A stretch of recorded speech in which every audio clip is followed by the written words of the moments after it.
Hello la team, j'espère que vous allez bien. Alors, nous nous retrouvons dans cet épisode où nous allons parler de Terraform et du state. Alors, l'objectif de cet épisode ici, c'est de comprendre la philosophie de Terraform, c'est-à-dire la configuration, le state et la réalité qui va avec. Démontrer le workflow de base, le workflow de Terraform, l'init, le plane, le apply et le destroy, comprendre comment il fonctionne. Expliquer le rôle du state et les risques liés en fait à sa perte dans le workflow de Terraform. Puis maintenant, montrer un drift et comment Terraform va réagir par rapport à ce drift-là. Entre parenthèses, un changement.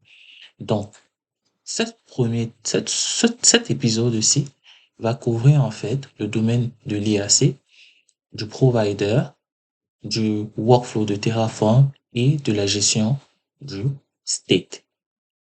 Et donc, commençons déjà par voir quels sont les différents providers, les différents plugins qui sont disponibles pour Terraform et comprenons déjà comment Terraform fonctionne.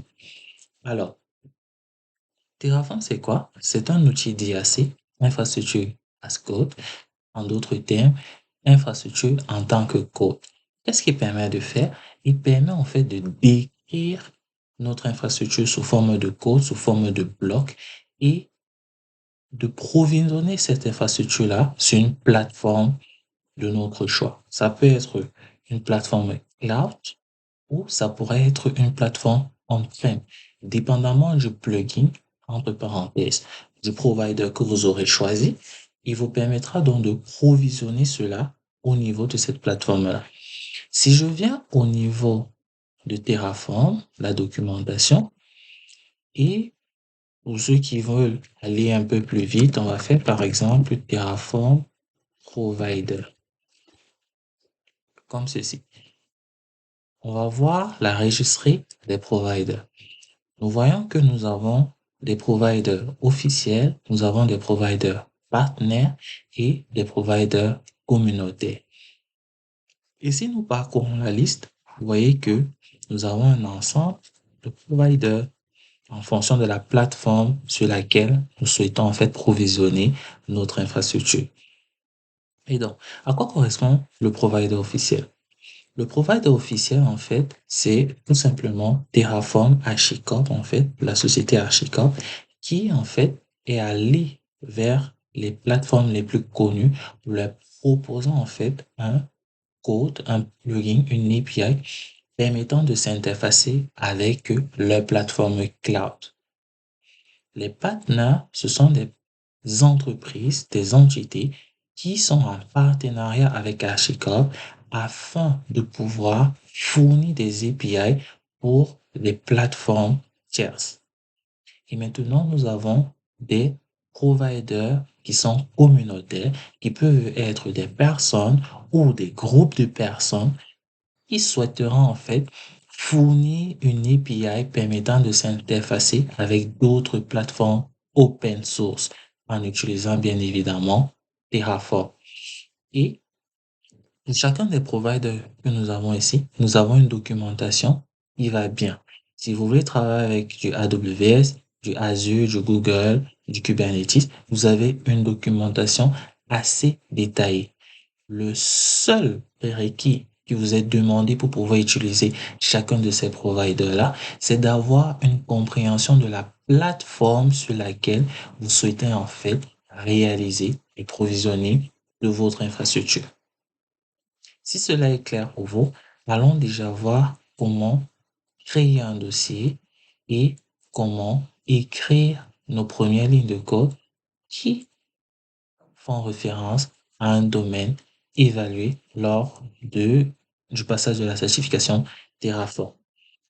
Je viens tout simplement ici et je vais créer un dossier. Donc, on va l'appeler, euh, disons, si je viens là, ok, on va l'appeler 0, 1. On va mettre la Terraform plus state, par exemple. À l'intérieur, nous allons donc créer un fichier main.tf. Pourquoi je mets un .tf? Tout simplement parce que le .tf ici correspond en fait à l'extension par défaut qui est attribuée à tout code que nous souhaitons en fait être interprété par Terraform. Le main, c'est juste un nom, une syntaxe. Vous pouvez créer autant de fichiers que vous le souhaitez dans ce répertoire. Par exemple, ec2.tf, test.tf. Terraform sera capable en fait de pouvoir lire tous ces fichiers tout simplement parce que vous avez spécifié le .tf. Mais dans une bonne pratique, dans une approche de production, il n'est pas conseillé en fait de donner des noms assez explicites comme ceci. Non. Il sera plutôt recommandé de suivre une certaine structure qui est beaucoup plus fiable et beaucoup plus compréhensible et lisible, qui suit en fait une certaine norme ou une certaine nomenclature de nommage. Donc, je vais supprimer ceci et on va rester sur notre main.tf. OK. Maintenant, comment remplir notre fichier main.pf? Nous étions en train de parler des providers et voyons déjà un provider de base.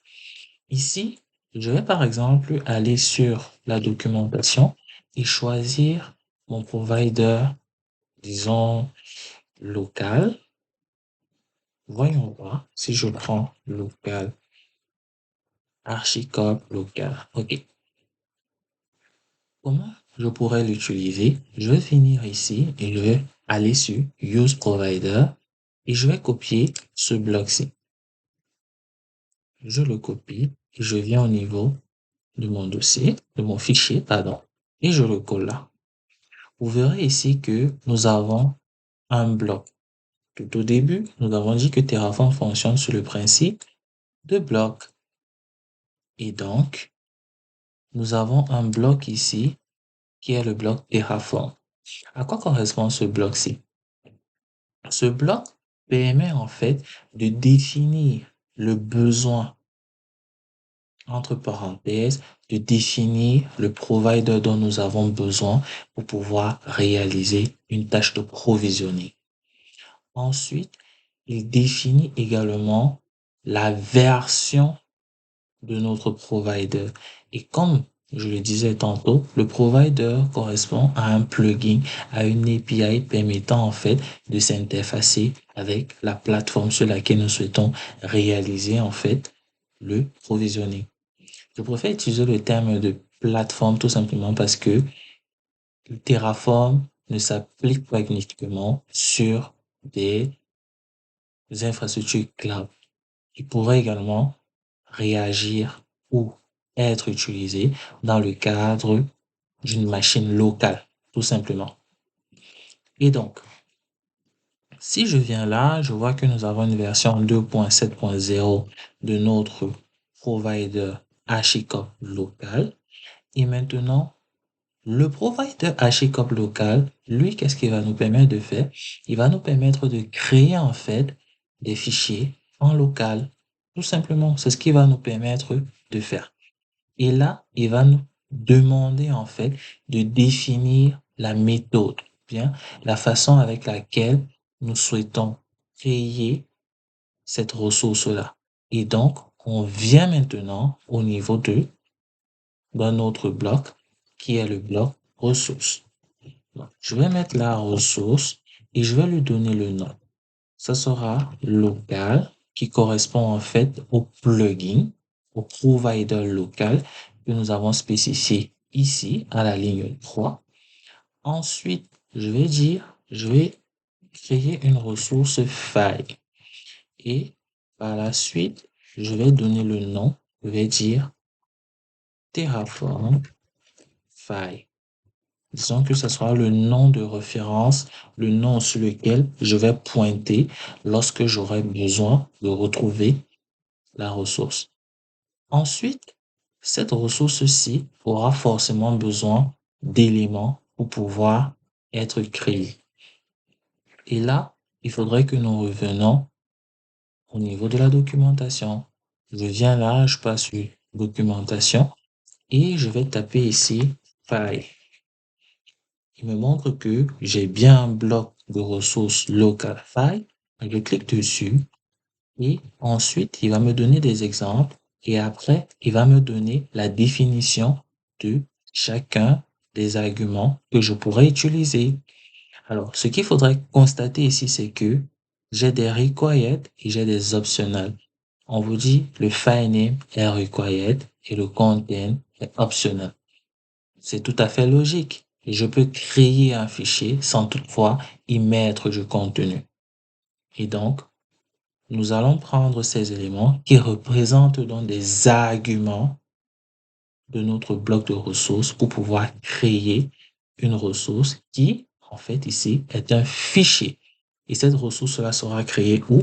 En local sur notre machine. Donc, je reviens maintenant ici et je vais juste rajouter ces deux arguments. J'aurai le content et je vais mettre ici partage de préparation à la certification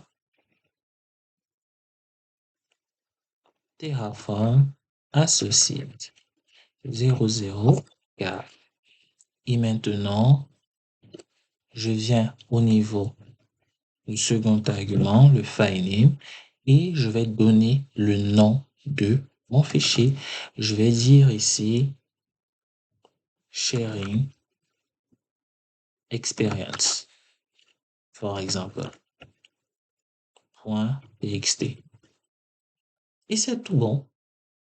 Voilà, j'ai à peu près respecté tout ce qui m'a été demandé comme argument pour créer une ressource de type file en utilisant le provider local.